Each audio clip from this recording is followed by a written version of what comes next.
चलिए sir class start करते हैं। बिस्मिल्लाहिर्रहमानिर्रहीम। Lecture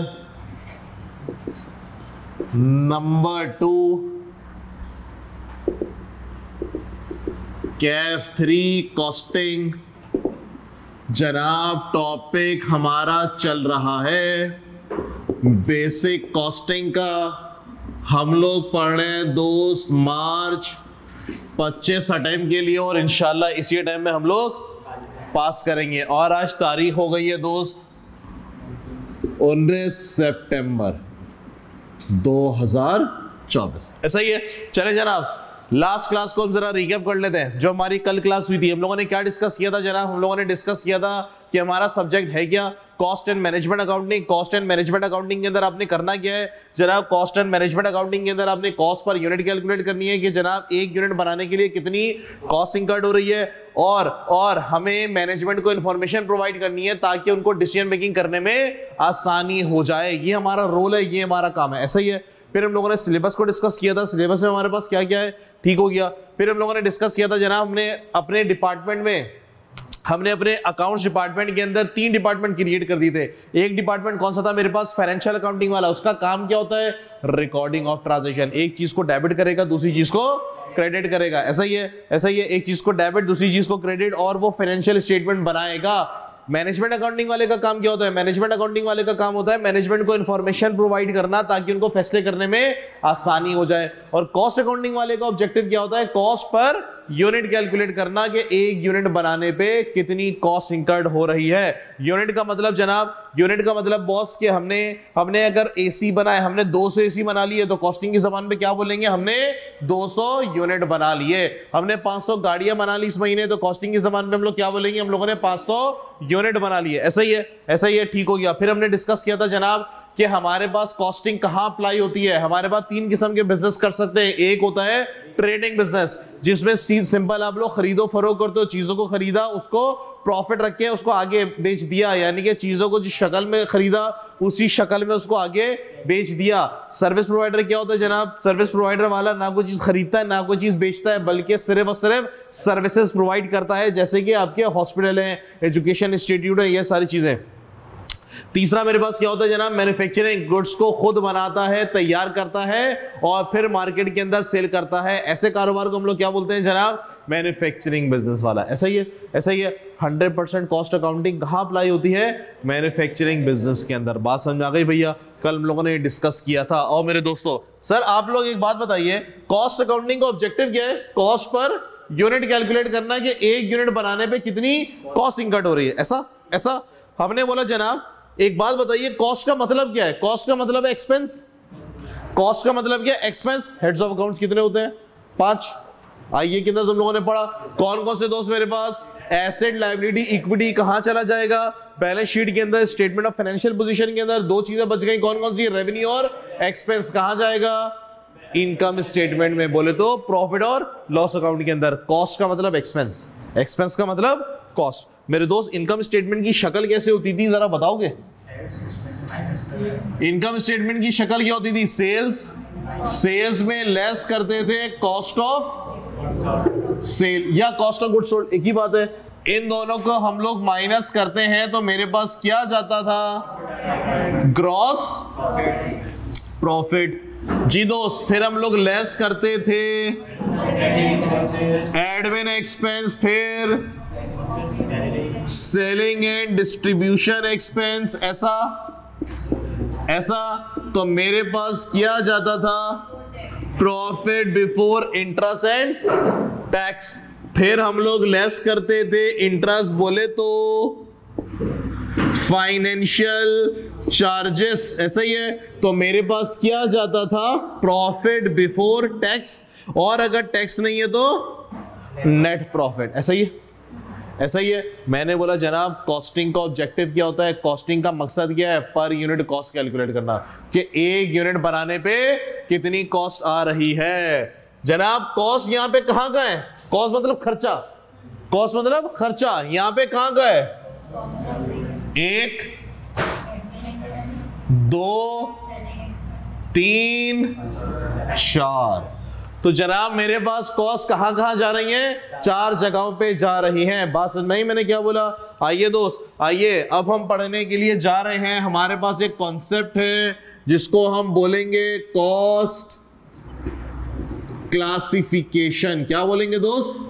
cost classification. हमने बोला जनाब कॉस्टिंग का ऑब्जेक्टिव क्या है? कॉस्ट पर यूनिट कैलकुलेट करना। भैया सुने, हम बात करने चले कॉस्ट क्लासिफिकेशन की। सुनेंगे जनाब तसल्ली से।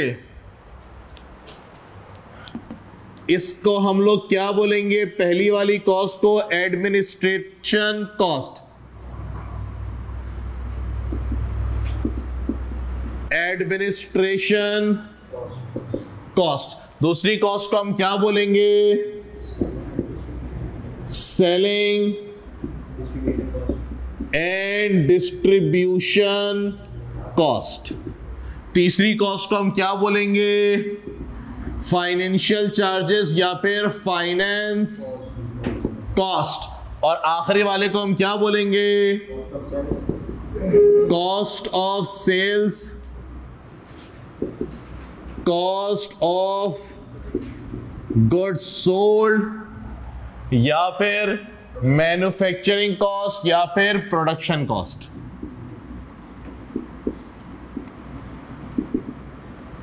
या फिर मैन्युफैक्चरिंग कॉस्ट या फिर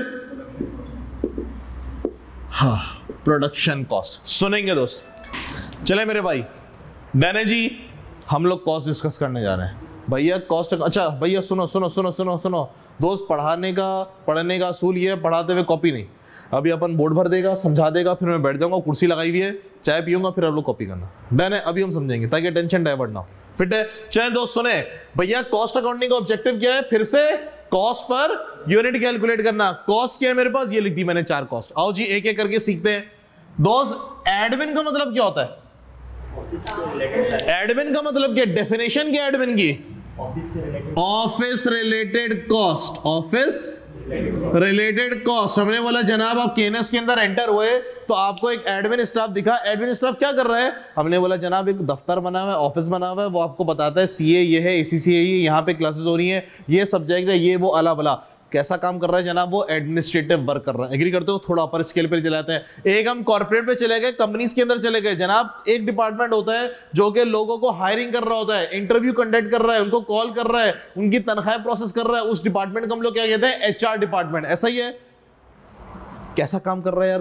वो एडमिनिस्ट्रेटिव काम कर रहा है ताकि एक इदारा, हमारा ऑर्गेनाइजेशन सही से में चलती रहे। एग्री करते हैं? फिर हमने बोला जनाब एक फाइनेंस डिपार्टमेंट है। फाइनेंस डिपार्टमेंट क्या कर रहा है? जनाब कस्टमर से पैसे आए, बैंक में जमा कराए, पेमेंट करनी है तो पैसों का इंतजाम किया।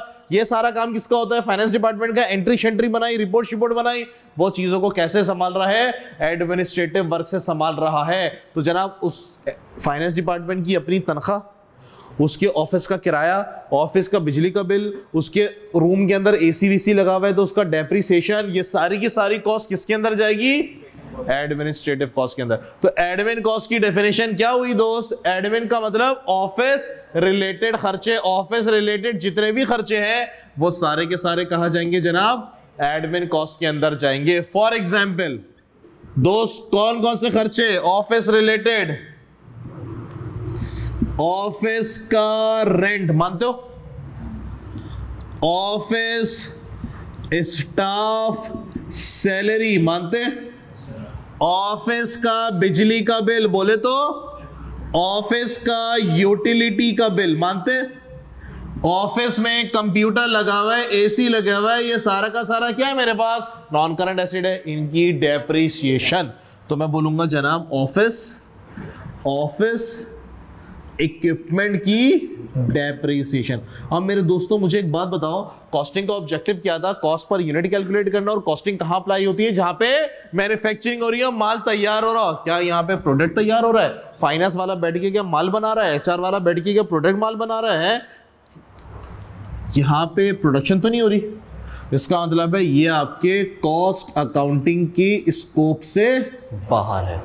कॉस्ट अकाउंटिंग का जिंदगी का मकसद क्या है? कॉस्ट पर यूनिट कैलकुलेट करना कि एक गाड़ी बनाने पे कितना खर्चा आया। इस डिपार्टमेंट में बैठ के गाड़ियां बनाई जा रही हैं, तो ये आपके कॉस्टिंग के स्कोप से बाहर। Logic clear? आगे बढ़े सर। तो इसको कौन डील करेगा? इनकी तनख्वाह मनख्वाह देना महीना, इसका हिसाब किताब कौन रखेगा? फाइनेंशियल अकाउंटिंग वाला। उससे भी तो काम करवाना है ना भाई, फाइनेंशियल अकाउंटिंग वाला। कुछ दिक्कत परेशानी नहीं है? एक स्टेप आगे बढ़े। दूसरा मेरे पास कौन सा डिपार्टमेंट है? Selling and distribution cost. जनाब यहां पे कौन से खर्चे आते हैं? यहां पे आएंगे गुड्स को सेल करने से रिलेटेड, गुड्स को सेल्स रिलेटेड कॉस्ट, माल को बेचने से रिलेटेड कॉस्ट को हम कहां लिखेंगे? सेलिंग एंड डिस्ट्रीब्यूशन के अंदर। भैया कौन कौन सी कॉस्ट होती हैं? हमने बोला जनाब गुड्स को बेचने के लिए, फॉर एग्जांपल हम लोग गुड्स कस्टमर के घर तक पहुंचा कर आते हैं।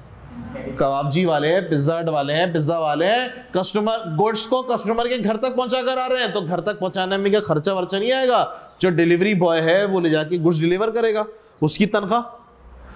जिस बाइक पे जाएगा जनाब उसकी मेंटेनेंस, उसका पेट्रोल। इसको हम लोग क्या बोलते हैं दोस्त? Carriage outward. इसको हम लोग क्या बोलते हैं दोस्त? Carriage outward. बात समझ में आई मैंने क्या बोल दिया? फिर मैंने बोला जनाब हम लोग गुड्स को बेचते हैं दुकान के थ्रू। जिस तरह गुल अहमद है, गुल अहमद प्रोडक्ट अपना बेचता है, जो उसकी दुकान है उन दुकानों का नाम है आइडियाज। दुकानों का नाम क्या है जनाब? आइडियाज। वो जो दुकान है उसका बिजली का बिल क्यों आ रहा है भैया? दुकान का किराया क्यों आ रहा है भैया? वहां पे सेल्समैन रखा है क्यों रखा है भैया? वहां पे जो चौकीदार सिक्योरिटी गार्ड रखा है क्यों रखा है भाई? क्यों? माल को बेचने के लिए। तो हम उससे रिलेटेड जो भी खर्चे होंगे वो कौन सी हेडिंग में जाएंगे? सेलिंग एंड डिस्ट्रीब्यूशन में। रिटेल, दुकान को हम लोग बोलते हैं दोस्त रिटेल आउटलेट का रेंट हो गया, रिटेल आउटलेट के यूटिलिटी बिजली का बिल हो गई, रिटेल आउटलेट में एसी वीसी लगा हुआ है तो उसका डेप्रिसिएशन हो गया, वहां का चौकीदार हो गया। बात समझ नहीं मैंने क्या बोल दिया? सेल्समैन सैलरी हो गई है, सेल्समैन सैलरी हो गई है, ऐसा सेल्स मैन कमीशन हो गया, ऐसा। कोई दिक्कत परेशानी नहीं है? एडवर्टाइजमेंट हो गई, एडवर्टाइजमेंट बोले तो मार्केटिंग। क्यों करते हो भैया मार्केटिंग? गुड्स को बेचने के लिए, गुड्स को बेचने के लिए। तो ये सारे खर्चे किसके अंदर होते हैं जनाब? Selling and distribution. क्या दुकान में बैठ के माल बनता है? क्या चौकीदार क्या माल बनाने के लिए रखा हुआ है? क्या ये खर्चा हमारा कॉस्टिंग का ऑब्जेक्टिव क्या था? एक कुर्सी बनाने पे कॉस्ट कितनी आ रही है? यहां पे तो कुर्सी बनी नहीं रही, यहां तो कुर्सी बनी नहीं रही, तो जनाब ये भी आपकी कॉस्ट अकाउंटिंग के स्कोप से बाहर है। इसको भी कौन करेगा? तनख्वाह मनख्वाह देना, किराया विराया देना कौन? फाइनेंशियल अकाउंटिंग वाले। बात समझ में आई मेरे भाई? कुछ दिक्कत परेशानी? आगे बढ़ते हैं जनाब। फाइनेंस कॉस्ट कौन सी है मेरे दोस्तों? फाइनेंस कॉस्ट कौन सी है?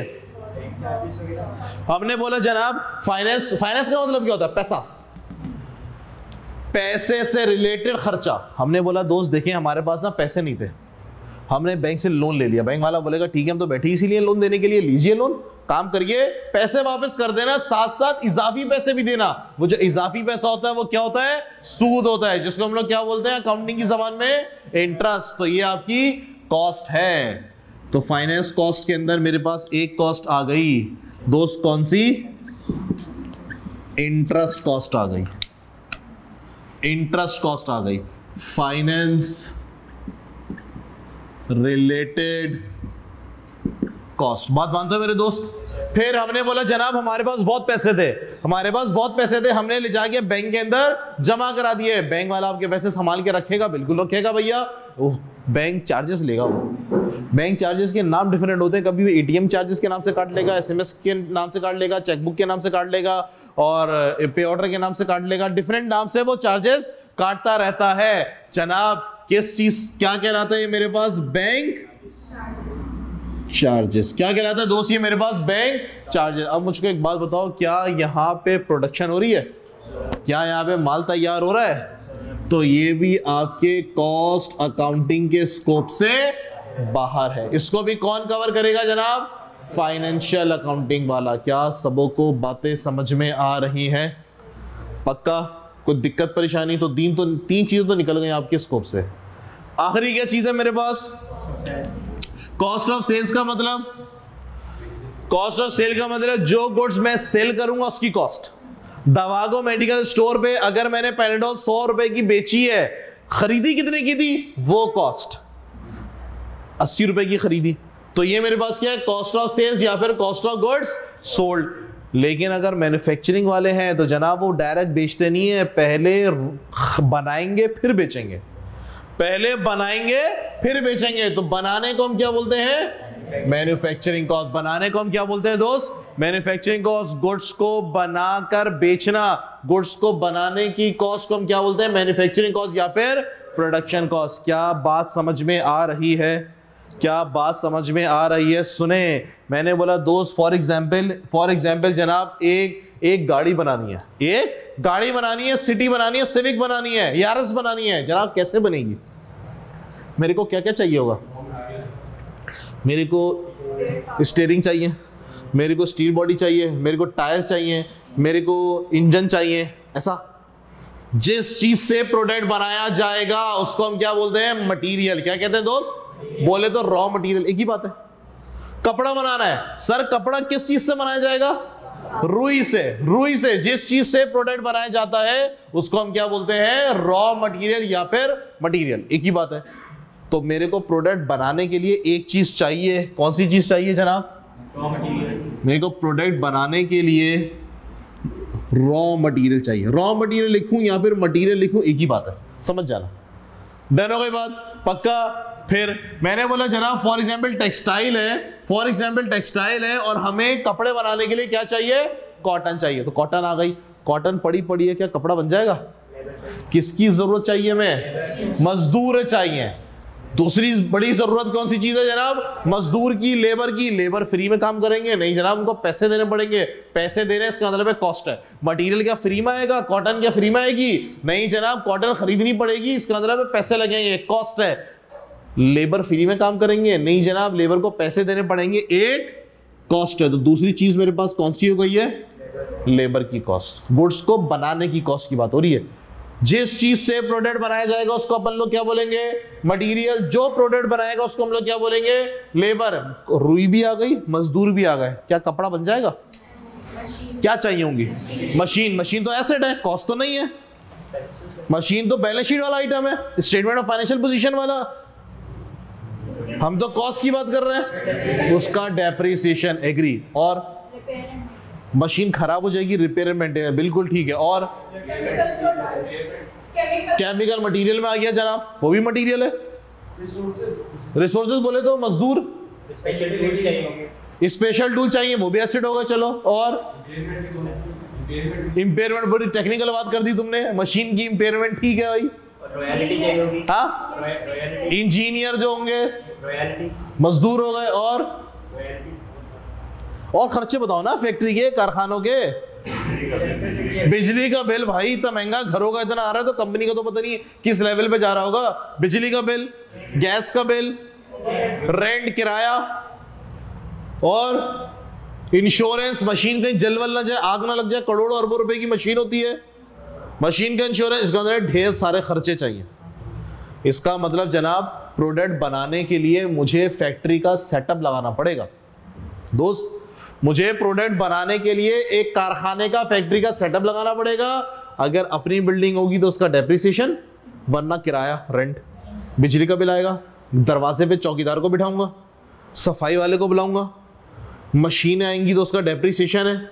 बिजली गैस का बिल है, खराब हो जाएगी तो उसकी रिपेयर एंड मेंटेनेंस। छोटे मोटे पार्ट वार तो टूटते फूटते रहते हैं, ढेर सारे खर्चे। उसको हम किस नाम से लिखेंगे जनाब, एक्सपेंसेस के नाम से। किस नाम से दोस्त, एक्सपेंसेस के नाम से। तीनों चीजों को मिलाएंगे तो हमारे पास क्या बनेगी जनाब, मैन्युफैक्चरिंग कॉस्ट, गुड्स को बनाने की कॉस्ट। हम लोगों ने लास्ट क्लास में डिस्कस किया था कि कॉस्टिंग 100% कहां अप्लाई होती है, जहां पे मैन्युफैक्चरिंग हो रही हो, माल तैयार हो रहा होगा, प्रोडक्ट रेडी हो रहा होगा। बात नहीं, मैंने क्या बोला, माल जो बनता है किन चीजों से बनता है दोस्त, तीन चीजों से। कौन कौन सी, मटेरियल जिससे प्रोडक्ट बनाया जाएगा, लेबर जो प्रोडक्ट बनाएंगे, एक्सपेंसेस जिनकी मदद से बनाया जाएगा। कारखाना नहीं है, रुई है, लेबर है, प्रोडक्ट बन जाएगी क्या, सवाल ही पैदा नहीं होता। इनकी मदद चाहिए होगी। बात मानते हो? तीनों खर्चों को मैं मिलाऊंगा तो क्या बोलूंगा, प्रोडक्ट तैयार हो गया, मैन्युफैक्चर होने की कॉस्ट, मैंने मैन्युफैक्चरिंग कॉस्ट निकालनी है, जरूर निकालनी है, ताकि मैं प्रोडक्ट की प्राइसिंग कर सकूं। बात समझ में आई मेरे भाइयों, दोस्तों, बुजुर्गों? किसी को एतराज नहीं है? आगे बढ़ो जनाब। मटेरियल क्या चीज है जिससे प्रोडक्ट बनाया जाता है? मटेरियल क्या है दोस्त? जिससे प्रोडक्ट बनाया जाएगा। फॉर एग्जाम्पल मैंने बोला जनाब अगर तो गारमेंट फैक्ट्री है, उसमें शर्टें सिल रही है, तो किससे सी जाएंगी? फैब्रिक से, बुकरम से, धागे से। ये मटेरियल है, मानते हो? अगर टेक्सटाइल है, वहां पे रुई से कपड़ा बनाया जा रहा है, तो कॉटन। केमिकल भी, डाइंग वाइंग, कलर वलर, लाल पीला नीला रंग, ये सब मटेरियल है। तो कहने का मतलब है मटेरियल एक नहीं होता, मटेरियल बहुत सारे होते हैं। पहली बात, शर्ट बन गई, शर्ट सिल गई, तैयार हो गई, हमने बोला दोस्त अब इसको पैक करना है, पैक करना है। हमने कहा दोस्त ये शर्ट बना किसके ले रहे हो? हमने बोला भाई ये शर्ट बन रही है बड़े लोगों के लिए, करोड़पति अरबपति अंबानी लोगों के लिए। थैली में पैक करके दोगे शर्ट? है थैली में जो नॉर्मल हम लोग शर्टें लेते हैं, पतली सी थैली वाली होती है, क्या उसमें पैक करके भेजोगे अंबानी को? है ये बिलियनियर लोगों के लिए बन रही है। हमने बोला दोस्त क्या करें? हमने बोला भैया इसकी पैकिंग भी कोई हाई फाई होनी चाहिए यार। इसकी पैकिंग, परफ्यूम है, परफ्यूम क्या चीज होती है? उसके अंदर जो केमिकल होता है ना वो, लेकिन वो इतना खूबसूरत शीशे में पैक होता है, इतनी जबरदस्त भाई, मगर परफ्यूम से ज्यादा कॉस्ट तो उसकी पैकिंग की होती है, डब्बे की। एग्री करते हो? तो मैंने बोला जनाब वो जो पैकिंग है वो भी क्या है मेरे पास? मटेरियल है। वो जो पैकिंग है वो भी क्या है मेरे पास? मटेरियल है। मटेरियल दो किस्म के, एक मेरे पास जनाब डायरेक्ट मटेरियल, और एक दोस्त मेरे पास इनडायरेक्ट मटेरियल। लड़के डायरेक्ट मटेरियल कौन सा होता है? डायरेक्ट मटेरियल कौन सा होता है मेरे भाई? डायरेक्ट मटेरियल वो मटेरियल जो के प्रोडक्ट पे डायरेक्टली अप्लाई हो रहा हो। इनडायरेक्ट मटेरियल वो जो के प्रोडक्ट पे इनडायरेक्टली अप्लाई। सर ये क्या बात हुई? ये कैसी डेफिनेशन है? आओ जी सीखते हैं। मैं इसको कह सकता हूं डायरेक्टली अप्लाई, या फिर ट्रेसेबल, या फिर जिसकी सिग्निफिकेंट वैल्यू हो। क्या चीज होती? सुनना, डायरेक्ट मटेरियल वो मटेरियल है जो कि कॉस्ट पर यूनिट के अंदर, एक यूनिट में जो कॉस्ट है उसमें आइडेंटिफाइबल हो। फॉर एग्जाम्पल एसी है, एसी बन रहा है, एसी के अंदर एक एसी बना, उसमें कौन कौन से मटेरियल लगे जो कि आइडेंटिफाई हो। हमने बोला जनाब वो जो महंगी चीज होती है एसी में क्या होता है यार? वो कंप्रेसर। हमने बोला जनाब कंप्रेसर है, एक एसी में कितने कंप्रेसर होंगे? एक आइडेंटिफाइबल है, महंगा होता है सस्ता होता है? Direct material. एग्री? उसके अंदर वो वायरिंग शायरिंग हुई भी होती है, कॉइलिंग वॉइलिंग पता नहीं क्या कहलाती है, तो जो भी है। एक एसी हमने बनाया, सेम मॉडल सेम टन का, एक में आपने 10 मीटर लगा दिए, दूसरे में 18 मीटर लगा दिए, एक में 2 मीटर लगा दिए। क्या ये होता है? ऐसा तो नहीं होता ना यार। एक एसी के अंदर अगर वायरिंग 5 मीटर है तो उस तमाम मॉडल के अंदर कितने होगी जनाब? 5 मीटर। ऐसा ही है, यानी कि पर यूनिट के अंदर ये ट्रेसेबल हो रहा है, आइडेंटिफाई हो रहा है। किसके अंदर जाएगा जनाब? ये डायरेक्ट मटेरियल के अंदर। बात समझ आ रहा है मैं क्या समझाना चाह रहा हूं? एक गाड़ी बन रही है दोस्त, एक गाड़ी के अंदर कितने इंजन लगेंगे? एक इंजन। 100 बनेंगी तो 100 इंजन।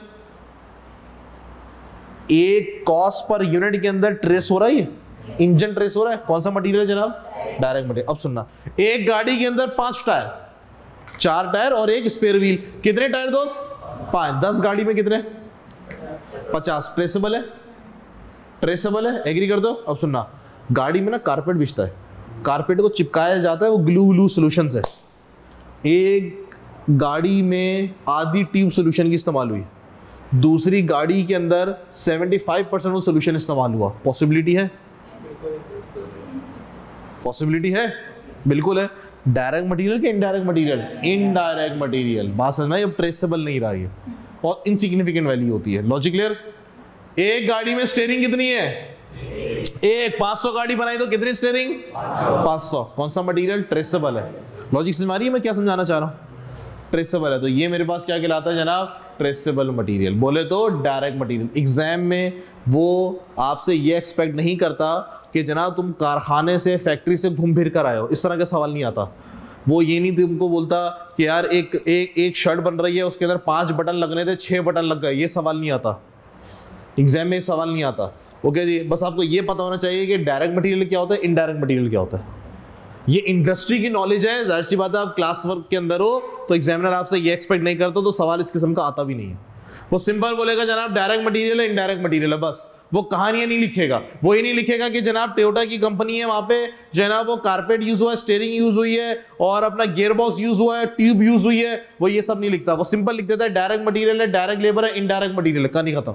सही, आसान है, पेपर के हिसाब से आसान है। तो जनाब हमारे पास डायरेक्ट मटेरियल वो मटेरियल जो कि प्रोडक्ट पे डायरेक्टली अप्लाई होता है। इनडायरेक्ट मटेरियल कौन सा, दो जो कि प्रोडक्ट पे इनडायरेक्टली अप्लाई होता है। फॉर एग्जाम्पल मैंने बोला जनाब पेप्सी है, पेप्सी का प्रोडक्ट बन रहा है, हमने बॉटल रखी पेप्सी की, केन रखा, केन क्या है, मटेरियल है, डायरेक्ट या इनडायरेक्ट, डायरेक्ट या इनडायरेक्ट, डायरेक्ट मटेरियल। एक कोल्ड ड्रिंक के अंदर कितने केन लगेंगे, एक, 500 में कितने लगेंगे, 500, ट्रेसेबल है, डायरेक्ट मटेरियल। उसमें पानी डाला, डायरेक्ट मटेरियल, उसमें लिक्विड डाला, जो फॉर्मूला होता है इसका, डायरेक्ट मटेरियल, उसको घोल दिया आपने, पैक कर दिया, डायरेक्ट मटेरियल। बात मानते हो, ये सारा का सारा कैसा मटेरियल है। मशीन को स्मूथली चलाने के लिए मशीन में ना ग्रीसिंग करते हो, ऑयलिंग वॉइलिंग लगाते हो, कोई जंग मंग ना लग जाए, ऐसा ही है। ये जो ग्रीस, ये जो ऑयल खरीदा जा रहा है, ये खरीदा जा रहा है एज अ मटीरियल, मतलब चीज खरीदी जा रही है तो मटीरियल है। क्या प्रोडक्ट में लग रही है, किधर लग रही है दोस्त, मशीन में, जिससे ताकि मशीनें हमारी स्मूथ चलती रहें। तो ये मटेरियल किसके अंदर जाएगा जनाब, इनडायरेक्ट मटेरियल में। क्या बात समझ में आई, इनडायरेक्ट मटेरियल की एग्जाम्पल के अंदर लिब्रिकेंट आ गया। किसी को कोई मसला, ऑल ओके, पक्का। कुर्सी बनाने के लिए लकड़ी की जरूरत होती है, डायरेक्ट मटेरियल इनडायरेक्ट मटेरियल। उसको जोड़ने के लिए कीलो की जरूरत होती है, डायरेक्ट या इनडायरेक्ट, प्रोडक्ट पे लग तो डायरेक्ट रहा है, लेकिन वैल्यू उसकी बहुत इनसिग्निफिकेंट होती है। डायरेक्ट मटेरियल का आपको हिसाब किताब रखना होता है भाई, एक भी ज्यादा लग गया तो आपको जवाब देना पड़ता है। किलो में ऐसा होता है क्या, नहीं भाई, अपने हिसाब से लगाते रहते हैं, जहां जरा सी हिल जुल रही है आपने एक कील मार दी, ऐसे ही होता है। लॉजिक समझ में आई मैंने क्या बोला, कोई दिक्कत परेशानी, तो जनाब मैंने मटेरियल के 2 टुकड़े कर दिए, एक कौन सा डायरेक्ट और एक कौन सा इनडायरेक्ट। डायरेक्ट मटेरियल वो जो कि प्रोडक्ट पे डायरेक्टली लग रहा है, इनडायरेक्ट मटेरियल वो जो कि प्रोडक्ट पे इनडायरेक्टली अप्लाई होता है, लेकिन होता तो मटेरियल है। मशीन के जो छोटे मोटे स्पेयर पार्ट्स आते हैं, नट बोल्ट वगैरह, छोटी छोटी चीजें, ये डायरेक्ट है कि इनडायरेक्ट है, इनडायरेक्ट मटेरियल है। ये कैसा मटेरियल है दोस्त, इनडायरेक्ट मटेरियल है। बात समझ आ गई, पक्का। आगे बढ़े, मजदूर जनाब, लेबर भी मेरे पास 2 किस्म के दोस्त, लेबर भी मेरे पास 2 किस्म के, एक मेरे पास डायरेक्ट लेबर और एक मेरे पास इनडायरेक्ट लेबर। डायरेक्ट लेबर कौन से है दोस्त, डायरेक्ट लेबर कौन से है जनाब, डायरेक्ट लेबर वो लेबर है जो कि प्रोडक्शन पे डायरेक्टली इन्वॉल्व है, जो कि प्रोडक्ट खुद बैठ के बना रहे हैं। गारमेंट फैक्ट्री है, वहां पे शर्टें सी जा रही हैं दोस्त, बातें नहीं। पिंक शर्ट वाले, हाँ इधर आ जाओ जी जनाब। अगर तो गारमेंट फैक्ट्री है, वहां पे शर्टें सी जा रही हैं, सिलाई की जा रही है, वो मजदूर जो कि शर्ट की बैठ के सिलाई करेगा, कौन सी लेबर है दोस्त, प्रोडक्ट पे डायरेक्टली इन्वॉल्व है। एक बंदा जो वहां पे घूम रहा होता है, जिसको सिलाई नहीं आती है और सिलाई कर नहीं रहा होता, बस सिर्फ ये देख रहा होता है कि कहीं लेबर सो तो नहीं रही, गुटका उटका तो नहीं खा रहे, बातें तो नहीं कर रहे, टाइम जाया तो नहीं कर रहे,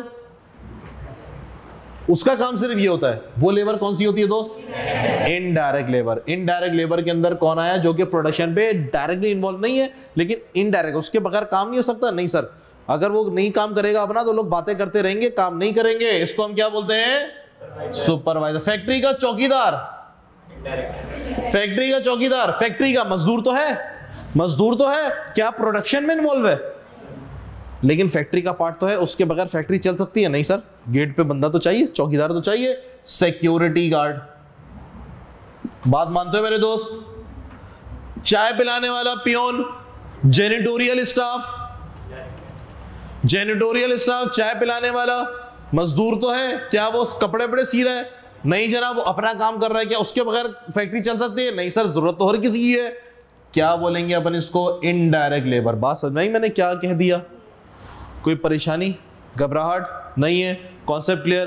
तो जनाब मैंने मजदूरों को भी दो टुकड़े कर दिए, एक डायरेक्ट लेबर जो कि प्रोडक्शन पे डायरेक्टली इन्वॉल्व है, कपड़े की सिलाई विलाई कर रहे हैं, सी रहे हैं, और एक मेरे पास इनडायरेक्ट लेबर। चलो मेरे दोस्त सुनो भैया, लॉजिक क्लियर? Logic clear? तीसरा खर्चा मेरे पास कौन से लड़के? तीसरा खर्चा कौन से दोस्त? एक्सपेंसेस। एक्सपेंसेस का मतलब खर्चे, फैक्ट्री के खर्चे। इसको भी मैं दो हिस्सों में तोड़ूंगा, एक डायरेक्ट और एक इनडायरेक्ट। सबसे पहले इनडायरेक्ट की बात करते हैं, फिर डायरेक्ट की बात करेंगे, उल्टा। इनडायरेक्ट को हम लोग लड़के फैक्ट्री ओवरहेड भी कहते हैं। शॉर्ट फॉर्म में इसको हम लोग FOH भी कहते हैं। सुनना जनाब, फैक्ट्री के तमाम खर्चे, फैक्ट्री के तमाम खर्चे कहां जाएंगे मेरे पास? इनडायरेक्ट के अंदर। कौन कौन से फैक्ट्री के खर्चे होते हैं बताओगे भाई? फैक्ट्री का रेंट, फैक्ट्री का रेंट, और जनाब फैक्ट्री का बिजली का बिल, फैक्ट्री का यूटिलिटी का बिल, और रिपेयर एंड मेंटेनेंस, तीसरा फैक्ट्री की इंश्योरेंस, फैक्ट्री की इंश्योरेंस, फैक्ट्री के इक्विपमेंट का डेप्रिसिएशन। इवन इनडायरेक्ट मटेरियल भी फैक्ट्री ओवरहेड का पार्ट होता है। इनडायरेक्ट लेबर भी फैक्ट्री ओवरहेड का पार्ट होता है। बात समझ में आई भाई? जगह मेरे पास खत्म हो गई। और मुझे ऐसी बता दो, और फैक्ट्री के कौन कौन से खर्चे? फिर फैक्ट्री की रिपेयर एंड मेंटेनेंस, बिल्कुल फैक्ट्री के जितने भी खर्चे हैं वो सारे के सारे कहां जाएंगे? इनडायरेक्ट लेबर बोले तो फैक्ट्री ओवरहेड के अंदर। इनडायरेक्ट मटेरियल भी, इनडायरेक्ट मटेरियल मतलब किसका पार्ट बन गया दोस्त? FOH का। और इनडायरेक्ट लेबर भी दोस्त किसका पार्ट बन गया? फैक्ट्री ओवरहेड का। क्या सबों को बातें समझ में आ रही हैं? Logic clear? कोई दिक्कत परेशानी? हाँ दोस्त? नहीं, मैं इधर मैं काउंट ही नहीं करूंगा, मैं उधर लिखूंगा, मैं इधर काउंट ही नहीं करूंगा। ठीक हो गया? किसी का एतराज भाई? फैक्ट्री के सारे खर्चे कहां जाएंगे? फैक्ट्री ओवरहेड के अंदर। डन हो गई बात? इनडायरेक्ट खर्चा है, इनडायरेक्ट खर्चा। दोस्त इसको इनडायरेक्ट क्यों बोला जा रहा है? सवाल है, सवाल है, ये इनडायरेक्ट क्यों बोला जा रहा है? और समझते हैं। सुनो, एक फैक्ट्री है, वहां पे कुर्सियां बनती है। अच्छा जी, मैं बोल रहा हूं जनाब, कुर्सी किस चीज से बनती है? लकड़ी से, वुड से। मैं बोलूं जनाब, ये जो लकड़ी आई है, ये जो लकड़ियां आई हैं, और ये इससे ये 50 कुर्सियां बनेंगी, तो क्या ट्रेस हो रही है? वो हो रही है। एग्री करते हो? मैंने बोला ये कुर्सी, ये लकड़ी जो है वो इस कुर्सी में लगी है। एग्री करते हो? Direct material. लेबर, मैंने बोला यार ये कुर्सियां हैं, ये लेबर, ये जो कुर्सी बनाई है वो शकूर ने बनाई है, ये गफ्फार ने बनाई है, इसके इतने पैसे। क्या ट्रेस हो रही है? बिल्कुल हो रहा है। लॉजिकली डायरेक्टली अप्लाई हो रहा है। फिर मैंने बोला बिजली का बिल आ गया। कितना बिजली का बिल आया? फॉर एग्जाम्पल जनाब 50,000 रुपए का बिजली का बिल आया। कितने यूनिट कंज्यूम हुए? बिजली का बिल यूनिट के हिसाब से आता है ना, 800 यूनिट कंज्यूम हुए। कितने यूनिट कंज्यूम हुए? 800 का मतलब होता है 1 से लेके 800। इसमें जो 700वां यूनिट था, जब मीटर के अंदर जो 700वां यूनिट गिरा था, उस वक्त कौन सी कुर्सी बन रही थी? बता सकते हो? नहीं बता सकते? हाँ, लेकिन ये कह सकते हैं जनाब, जो बिजली का बिल आया वो उन कुर्सियों के बनने की वजह से आया। पंखा चल रहा था, मशीन चल रही थी, इसकी वजह से है। लेकिन जो 700वां यूनिट था उसमें कौन सी कुर्सी बन रही थी? क्या ये बता पाओगे? नहीं बता पाओगे। तो इसीलिए इस कॉस्ट को हम क्या बोलते हैं? Indirect cost. ये प्रोडक्ट पे डायरेक्ट नहीं लग रही है, लग तो रही है लेकिन डायरेक्ट नहीं है। उससे आपकी पंखे, लाइटें, मशीनें चल रही हैं और उससे प्रोडक्ट बनाया जा रहा है। बोले तो कौन सी कॉस्ट है? इनडायरेक्ट कॉस्ट है। बस नहीं, मैंने क्या बोला, लकड़ी को तो ट्रेस कर पाओगे। फॉर एग्जाम्पल जनाब, आपने एक फैब्रिक इशू करवाया और उससे शर्टें सिल नहीं है, क्या आप बता सकते हो सर ये जो शर्टें सिली है वो इस फैब्रिक से सिली है? बता सकते हो? बिल्कुल बता सकते हो। ये शर्ट किसने सी है? सर ये शकूर ने, गफूर ने सी है, बता सकते हो। लेकिन जो बिजली का बिल आया है उस वक्त कौन सी शर्ट सिल रही थी? बता सकते हो? नहीं बता। सिलाई मशीन के ऊपर ऑयल डाला जाता है, सिलाई मशीन पे घरों में देखा होगा आप लोगों ने, ऑयल डाला जाता है। ये जो ऑयल डाला जा रहा है डायरेक्ट मटेरियल है कि इनडायरेक्ट मटेरियल है? इनडायरेक्ट मटेरियल है। मशीन पे लग रहा है और जिससे मशीन चल रही है। ये जो इनडायरेक्ट मटेरियल आपने डाला है उससे कितनी शर्टें सिल गई हैं? कौन सी वाली शर्टें सिल गई हैं? बता सकते हो? नहीं बता सकते। उससे बहुत सारी शर्टें सिल गई हैं। कौन सी कॉस्ट है ये? इनडायरेक्ट कॉस्ट है। इनडायरेक्ट की डेफिनेशन समझ में आई भैया?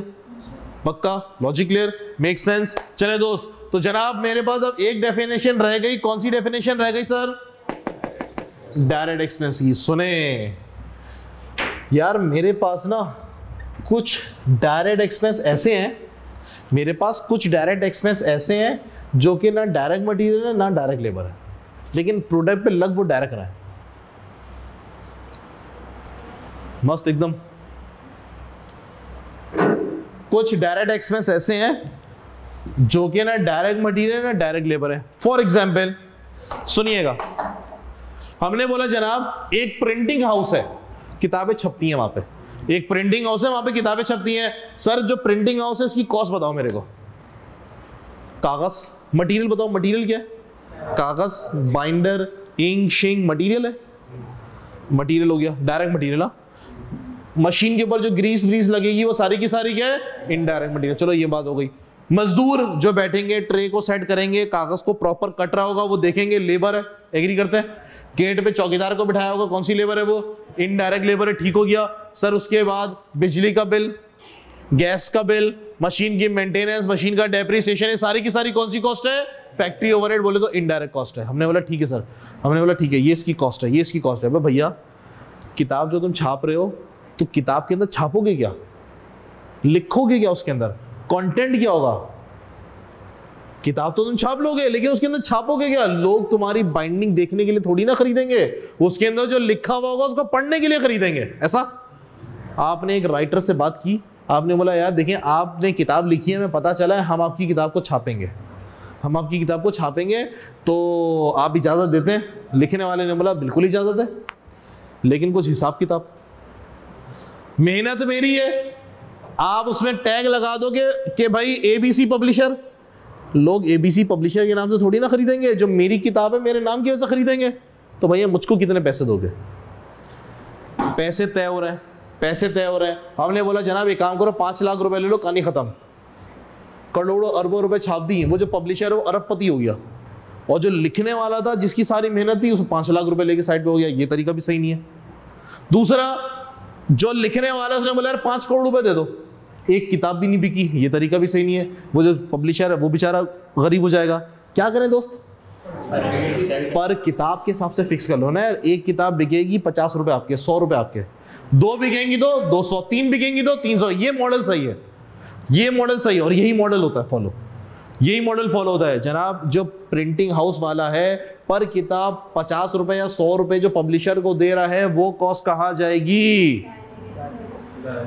क्या वो प्रोडक्ट पे डायरेक्ट लग रही है तो डायरेक्ट। एक तो 100, 2 होंगी तो 200, 3 होंगी तो 300, लग तो प्रोडक्ट पे डायरेक्ट रही है, लेकिन क्या वो मटेरियल है? मटेरियल तो कागज इंक है ना यार। क्या वो लेबर है? लेबर तो नहीं है। फिर क्या है दोस्त? वो डायरेक्ट एक्सपेंस है। बात समझ में आई मैंने क्या समझा दिया दोस्त? इसको मैं बोलता हूं रॉयल्टी। इसको मैं क्या कहता हूं दोस्त? रॉयल्टी। बात समझ में आई मैंने क्या कह दिया? Logic clear? पाकिस्तान में, बलूचिस्तान में जमीन के नीचे कोयला है, उस कोयले को निकालने की एक कॉस्ट है, उसके लिए टेक्नोलॉजी चाहिए। कोयले को नहीं, ये नहीं कि वो खड्डा खोदा बेलचे से और कोयला निकल के बेच गया, नहीं, टेक्नोलॉजी चाहिए इसके लिए। टेक्नोलॉजी किसके पास है? यूएस। हमने यूएस वाले से कांटेक्ट किया, हमने बोला यार यहाँ पे कोयला, जरा कोयला तो निकाल दो। यूएस वाले आए, उन्होंने अपनी रिसर्च की, उन्होंने बोला ठीक है यार हम आ जाएंगे और हमारी मशीनें लगेंगी, लेबर आएंगे, इंजीनियर आएंगे, ये वो अला बला हमारी कॉस्ट लगेगी, हम निकालेंगे और इसको बेचेंगे। ठीक हो गया। गवर्नमेंट ऑफ पाकिस्तान ने बोला भाई रुक, मुझे कौन पैसे देगा, जमीन तो मेरी है ना यार। तो गवर्नमेंट ऑफ पाकिस्तान को पैसे मिलेंगे पर कोल, पर टन, पर मेट्रिक टन, पर किलो के हिसाब से। वो जो कॉस्ट है जो यूएस वाले पे कर रहे हैं, उनके लिए कौन सी कॉस्ट होगी है? Royalty cost, direct expense. क्या बात समझ में आई? Make sense? Logic clear?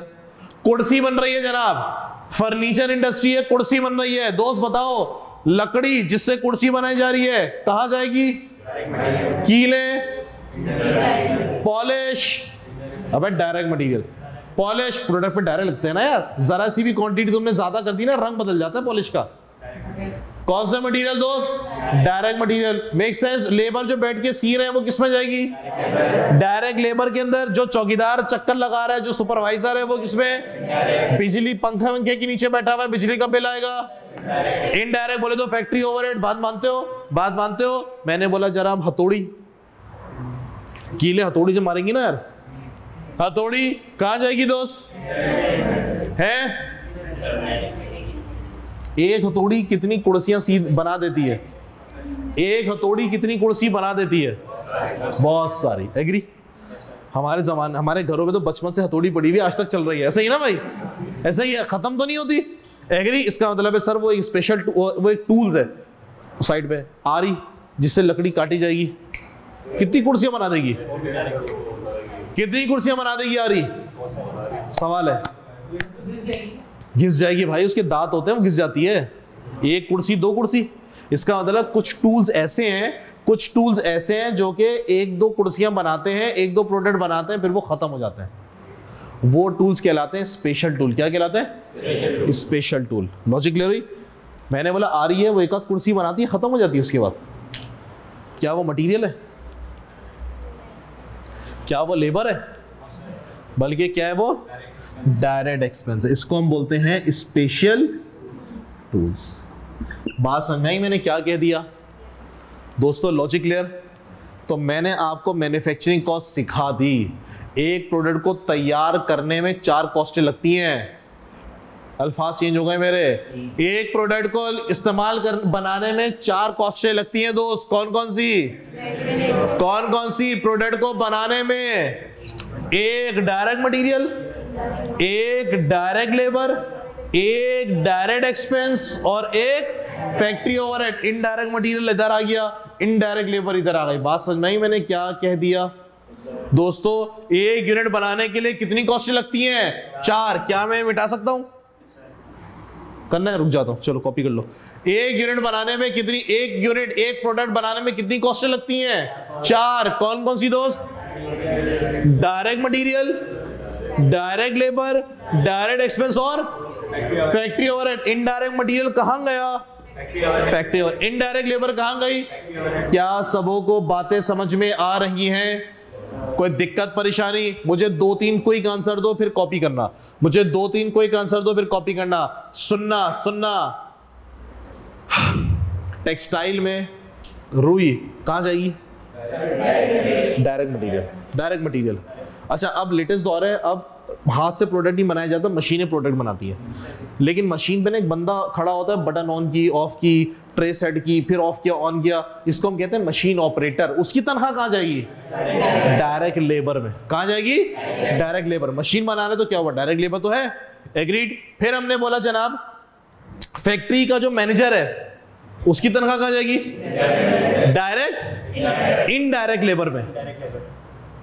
Finance manager की तनख्वाह, फाइनेंस मैनेजर की तनख्वाह एडमिन में दोस्त, एडमिन में।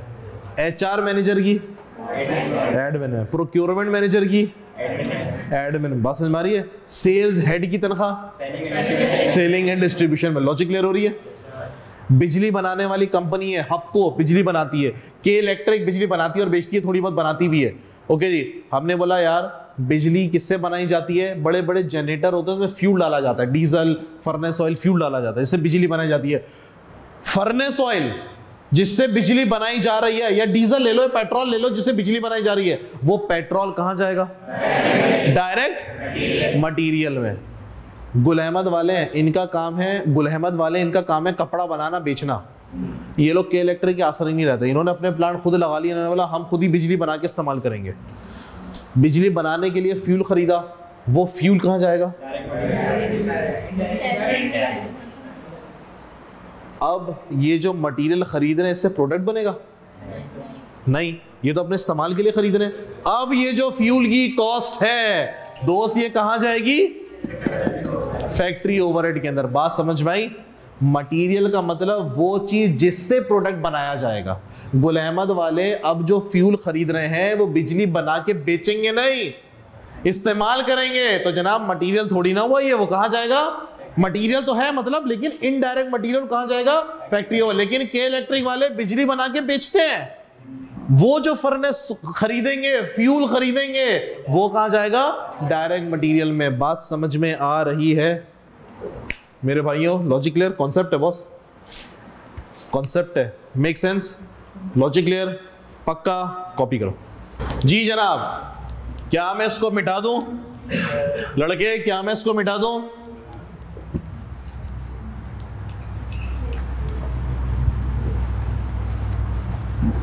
चले दोस्त सुने मेरे भाई, कॉस्ट अकाउंटिंग वाले का ऑब्जेक्टिव क्या था? सर जी कॉस्ट अकाउंटिंग वाले का ऑब्जेक्टिव क्या था? कॉस्ट पर यूनिट कैलकुलेट करना। आओ दोस्त, कि एक यूनिट बनाने पे कितनी कॉस्ट आ रही है, ऐसा एक यूनिट बनाने पे लड़के कौन कौन सी कॉस्ट लगेगी, शॉर्टकट लिखूंगा मैं, बता देना। डीएम बोले तो शॉर्टकट लिखा मैंने, समझ गए? डायरेक्ट मटेरियल, दूसरा चलो पूरा लिख देते हैं। एक मेरे पास लड़के डायरेक्ट मटेरियल,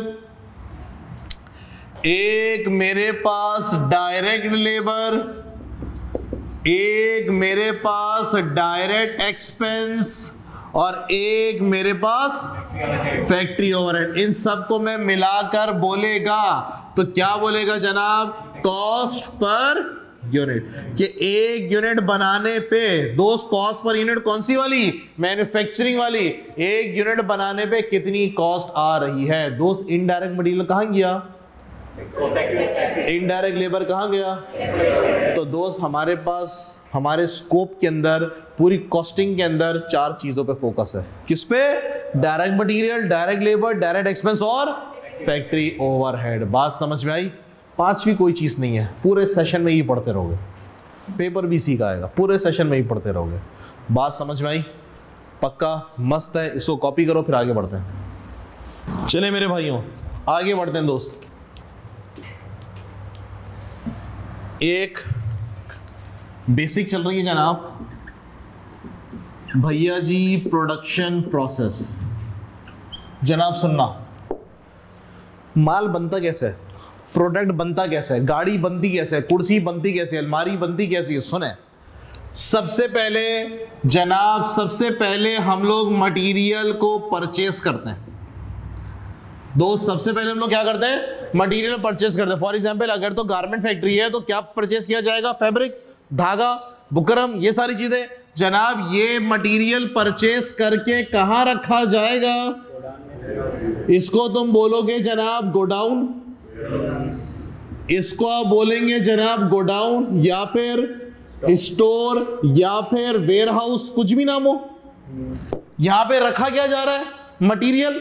मटेरियल जनाब यहां का रेंट भी होगा, यहां पे बिजली का बिल भी आएगा, यहां पे स्टाफ होगा तो जो बॉस उसकी सैलरी भी आएगी, कंप्यूटर रखा हुआ है तो उसका डेप्रिसिएशन भी आएगा। जनाब ये जो कॉस्ट है कहां जाएगी? चार कॉस्टें बताई मैंने, admin, selling and distribution, finance cost या मैन्युफैक्चरिंग। मैन्युफैक्चरिंग में अगर है तो मैन्युफैक्चरिंग में कहां दोस्त कहां जाएगी? ये हमने सुनना, इसका काम क्या है, मकसद क्या है? सर ये स्टोर का मकसद क्या है? स्टोर का मकसद हमने इसलिए रखा कि जनाब आपके प्रोडक्शन वालों को माल प्रोडक्ट बनाने के लिए मटेरियल चाहिए, तो सप्लायर के इंतजार में मत बैठे रहना। हमने पहले से खरीद के रख लिया है, फटाफट 2 मिनट के अंदर इशू हो जाएगा। किनको फैसिलिटेट कर रही है? प्रोडक्शन वालों को। तो इसका किराया बिराया अला बला वो सारा का सारा कहां जाएगा? फैक्ट्री ओवरहेड के अंदर। बात मानते हो? ठीक हो गया जनाब। ये मटेरियल अब इशू होके ये मटेरियल अब इशू होके आपके प्रोडक्शन फ्लोर पर आ गया। अब यहां पे प्रोडक्ट बनेगा, प्रोडक्शन फ्लोर पर आ गया, मतलब अगर लकड़ियां हैं तो प्रोडक्शन फ्लोर पर आ गए, यहाँ पे कुर्सियां बनेंगी, या अगर फैब्रिक है, गारमेंट फैक्ट्री है, तो यहाँ पे शर्ट वगैरह सिलेंगी। हमने बोला जनाब यहां का जो प्रोडक्शन फ्लोर है इसका रेंट है, इसकी इलेक्ट्रिसिटी है, इसकी स्टाफ कॉस्ट, ढेर सारे खर्चे होते हैं दोस्त। कहां जाएंगे इस कॉस्ट को हम कहां लिखेंगे दोस्त? बोलो, ये खर्चे हम क्यों पे कर रहे हैं? ये खर्चे हम क्यों पे कर रहे हैं? प्रोडक्ट को बनाने के लिए, तैयार करने के लिए, प्रोडक्ट को रेडी करने के लिए। तो जनाब ये कॉस्ट मेरे पास कहां जाएगी? मैन्युफैक्चरिंग के अंदर। और इसमें जो लेबर की कॉस्ट है वो कहां जाएगी? Direct labour. मटेरियल भी कहां जाएगा? Direct material. लाइट, पंखे, बिजली का बिल कहां जाएगा? फैक्ट्री ओवरहेड के अंदर। बात मानते हैं? प्रोडक्ट बन गया, तैयार हो गया, जरा कुर्सियां बन गई हैं, शर्टें सिल गई हैं, फ्लोर पे छोड़ दूंगा? फ्लोर पे छोड़ देंगे? पड़े रहे भाई कोने पे कर दे यार, चलने की जगह नहीं रहेगी। प्रोडक्शन फ्लोर तो माल बनेगा ना यार। कहां रखेंगे हम इसको? हमने बोला दुकान पहुंचा दो, दुकान पे बिकेगा। गुल अहमद को जो प्रोडक्ट बिकता है वो कहां बिकता है? आइडियाज में, उनकी दुकान है, वहां भिजवा दो। पता चले इतना सारा माल पहुंच गया वहां पे कि चलने की जगह नहीं है, कस्टमर फैलांग के जा रहे हैं। ऐसा होता है क्या? सर क्या करें?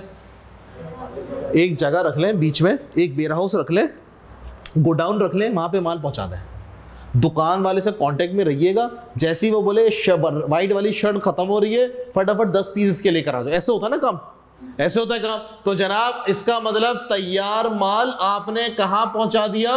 वेयर हाउस बोलो, गोडाउन बोलो, स्टोर बोलो। यहां पे कौन सा माल पहुंच रहा है? तैयार माल। कौन सा वाला? तैयार वाला माल। यहां पे क्या था? यहां पे मटेरियल था, यहां पे क्या पहुंचा है? तैयार माल। तैयार माल को हम क्या बोलते हैं? Ready to sell. तैयार माल को हम क्या बोलते हैं? Finish goods. क्या बोलते हैं दोस्त? Finish goods. माल अभी बन रहा है, माल अभी बन रहा है यहां पे, इसको हम क्या बोलते हैं? काम अभी चल रहा है, बोले तो वर्क इन प्रोसेस। बात समझ में आई मैंने क्या बोल दिया? तैयार हो गया माल, हमने स्टोर में ले आके रख दिया। हमने बोला दोस्त इसको स्टोर में ले आके रखा, इसको स्टोर में ले जाके रखा, तो भैया इसका किराया, इसका इलेक्ट्रिसिटी, इसकी स्टाफ की कॉस्ट और 36,000 किस्म के खर्चे और होते हैं। दोस्त कहां रिकॉर्ड करेंगे इसको? एडमिन में, सेलिंग डिस्ट्रीब्यूशन में, फाइनेंस कॉस्ट में, या फिर मैन्युफैक्चरिंग में? कहां? सेलिंग एंड डिस्ट्रीब्यूशन में, एडमिन के अंदर। और देखो ये ना क्लास की खूबसूरती होती है जब एक से ज्यादा आंसर आता है ना। सुनो सुनो सुनो, ये स्टोर हमने बनाया क्यों है? फैसिलिटेट करने के लिए, बेचने के लिए नहीं है। कस्टमर इधर आता है क्या? है कस्टमर इधर आता है? इधर नहीं आता कस्टमर। कस्टमर तो दुकान जाएगा, वहां से खरीदेगा। ये बेसिकली फैसिलिटेट कर रहा है कि प्रोडक्शन जो फ्लोर जहां पे माल तैयार हो रहा है वहां पे रश ना लगे, माल बहुत ज्यादा जमा ना हो, चलने की जगह ना हो, और दुकान पे ऐसा ना हो कि इतना ज्यादा स्टॉक पहुंचा दो कि चलने की जगह ना हो। वो भी अजीब लगता है यार, इसीलिए हमने बीच में स्टोर लगाया। तो बेसिकली ये हमारी चीजों को एडमिनिस्ट्रेटिव हैंडल कर रहा है। बात समझ में आई? इसकी कॉस्ट कहां जाएगी? एडमिन की। दोस्त सुनना, मैन्युफैक्चरिंग कॉस्ट यहां पे खत्म। माल बन गया, अब कोई मैन्युफैक्चरिंग कॉस्ट नहीं है, मैन्युफैक्चर्ड हो गया है गुड्स। गुड्स अब मैन्युफैक्चर्ड हो चुका है, अब इस पे कोई कॉस्ट मैन्युफैक्चरिंग वाली नहीं लगी। माल तो तैयार हो गया ना यार, अब तो तुम्हारी इंतजामिया वाला काम है ना भाई। बात समझ में आई मैंने क्या कह दिया? एक दफा गुड्स तैयार हो गया, अब उस पर मैन्युफैक्चरिंग कॉस्ट नहीं लगेगी। अनलेस अनटिल कि वो दोबारा फैक्ट्री के अंदर आए और बोले नहीं यार ये खराब है, इसको खोलो सही करो, वो फिर लगेगी मैन्युफैक्चरिंग कॉस्ट। माल बन गया, तैयार हो गया, अब मैन्युफैक्चरिंग कॉस्ट नहीं लगेगी। क्या बात समझ में आ रही है? कोई दिक्कत परेशानी? तो ये कॉस्ट कहां जाएगी दोस्त? एडमिन कॉस्ट के अंदर। यहां से फिर गुड्स निकल के कहां पहुंच गया? दुकान के अंदर, रिटेल आउटलेट। दुकान में पहुंच गया दोस्त, यहां का रेंट, यहां का बिजली का बिल, यहां की स्टाफ की कॉस्ट और अंतर जंतर मंतर 10,000 किस्म के खर्चे, दोस्त कहाँ जाएंगे? इस दुकान का काम क्या है? इस दुकान का काम है गुड्स को बेचना, तो दोस्त कहां जाएगी इसकी cost? Selling and distribution cost के अंदर। क्या सबको बात समझ में आ रही है? कोई दिक्कत मेरे भाई?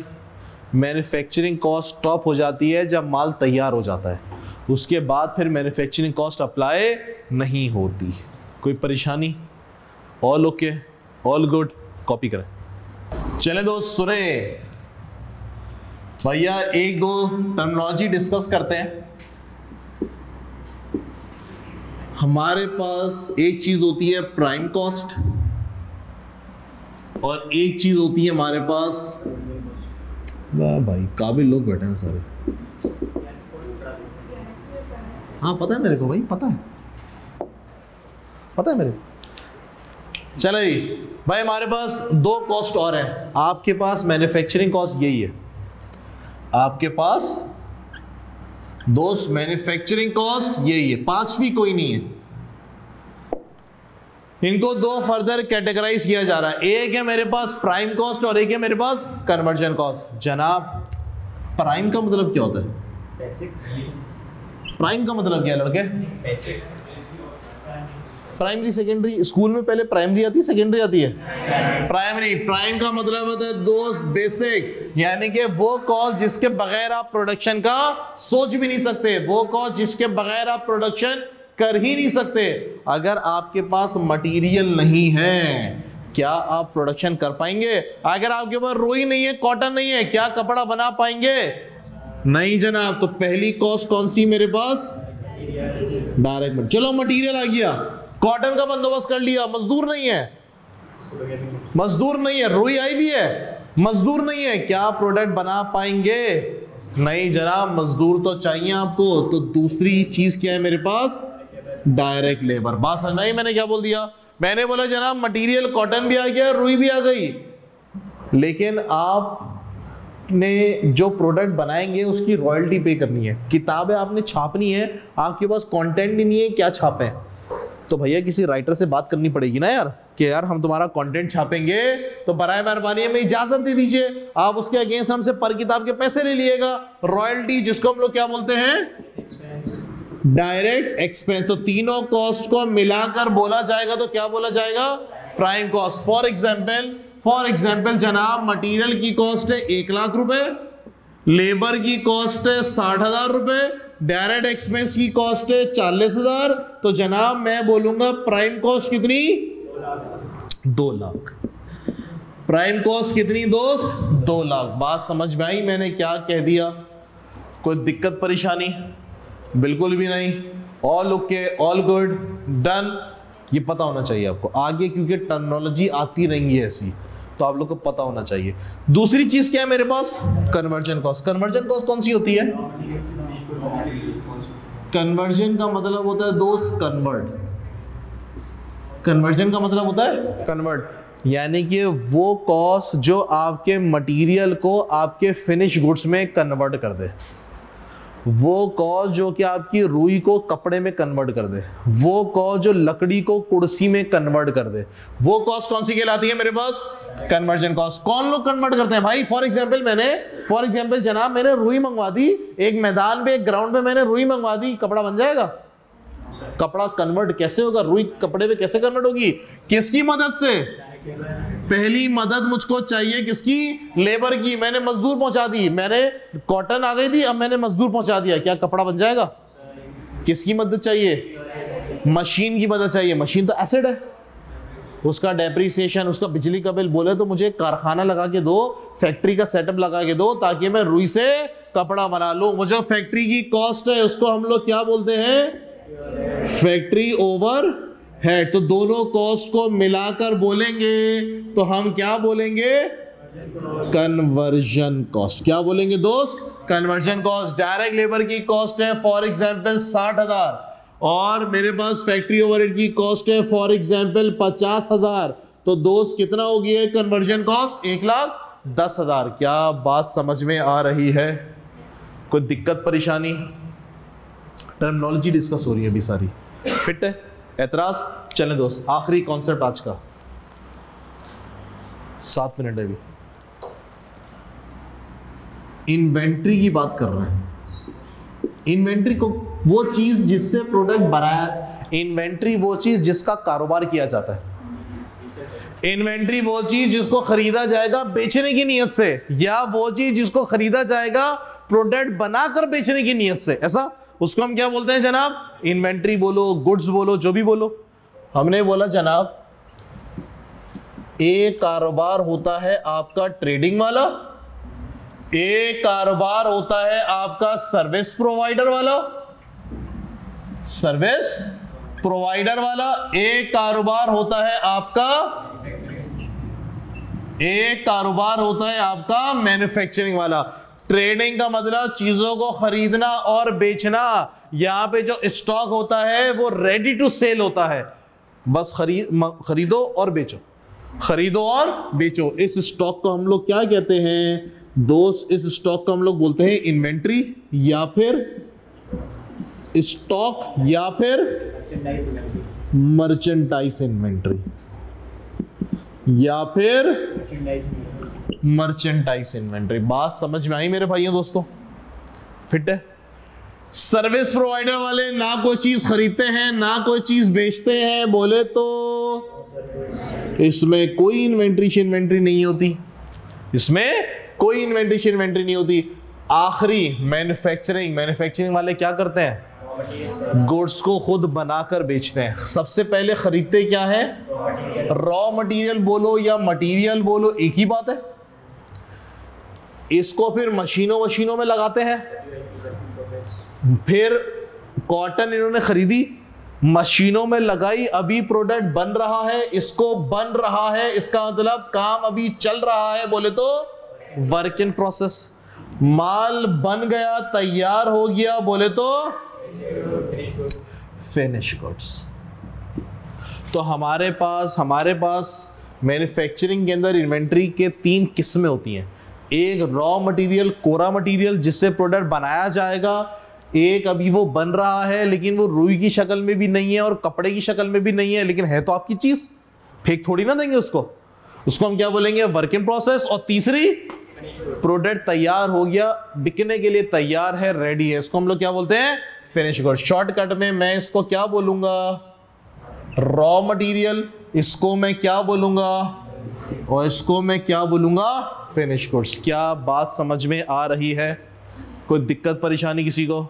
All okay, all good? कोई परेशानी है तो बताइए। होमवर्क खेलें मेरे दोस्तों। आज से होमवर्क चालू। मैं आपको हैंडआउट शेयर करूंगा व्हाट्सएप ग्रुप पे। क्वेश्चन नंबर 1, 2, क्वेश्चन नंबर 4, छोटे छोटे सवाल हैं। बेसिकली वो सवाल हैं क्या, मैं बता देता हूं। मैंने लिखा हुआ है जनाब कि एक नेस्ले वाले हैं, नेस्ले में जो बॉटल है जिसमें पैक किया जाता है वो मटेरियल है, ये लेबर की कॉस्ट है, ये चीज़ है। मैं आप क्वेश्चन खुद से पढ़ोगे और खुद से अटेम्प्ट करोगे। मुझे पता है आधे भी सही नहीं होंगे तुम्हारे, लेकिन सॉल्व करना आना शुरू हो जाएगा। 1-2 भी सही होगा ना, सही है, समझो विक्ट्री है। शुरुआत है ना, अभी तो शुरुआत है। 15-20 क्लासें होंगी, 15-20 क्लासों में खुद ही तुम लोग का हाथ सेट हो जाएगा। कॉस्टिंग के अंदर सबसे बड़ी परेशानी क्या होती है जनाब? क्वेश्चन शुरू कहां से करें, ये सबसे बड़ी परेशानी है। कोई फॉर्मेट नहीं है स्टैंडर्ड, कोई तरीका। इनकम स्टेटमेंट का तो फॉर्मेट है ना यार, बैलेंस शीट का एक फॉर्मेट है, कैश फ्लो का एक फॉर्मेट है, सब को फॉर्मेट नहीं है, कोई पैटर्न नहीं है। शुरू कहां से करें? तो वो टेंशन खत्म करने के लिए आप लोगों को सवाल दिए जाते हैं, होमवर्क आप लोगों को करना पड़ेगा और अगली क्लास के अंदर फिर वो होमवर्क चेक किया जाएगा। सही करोगे गलत करोगे वो चेक नहीं होगा। क्या चेक होगा? बस करना है। 8-10 क्लासों के बाद ऑटोमेटिकली होमवर्क तुम्हारे खुद ही सही होना शुरू हो जाएंगे, लेकिन करना पड़ेगा। डन हो गई बात? क्या सब लोग हमारे व्हाट्सएप ग्रुप में ऐड हैं? कौन नहीं है? तो जनाब कब होंगे? करो ना अभी। नंबर है मेरा? मेरे भाइयों मुझे व्हाट्सएप कर दो 0336, मुझे व्हाट्सएप कर दो, मैं आपको व्हाट्सएप ग्रुप में ऐड कर दूंगा। सिर्फ लिखना कैफ3, बस कैफ3 लिखो, मैं आपको व्हाट्सएप ग्रुप का लिंक दूंगा, उसमें ऐड हो जाना ताकि कम्युनिकेशन स्टार्ट हो जाए। मैं हैंडआउट शेयर करूं, पढ़ाई तो चालू होना यार। क्लास अगली क्लास में ये नहीं बोलना कि भैया मुझे पता नहीं था, मेरे पास हैंडआउट नहीं थे। बॉस डन है जी। चले सर आज की क्लास को उम्मीद रखते हैं, फिर आपसे इंशाल्लाह नेक्स्ट क्लास में मुलाकात होगी। खुदा हाफिज।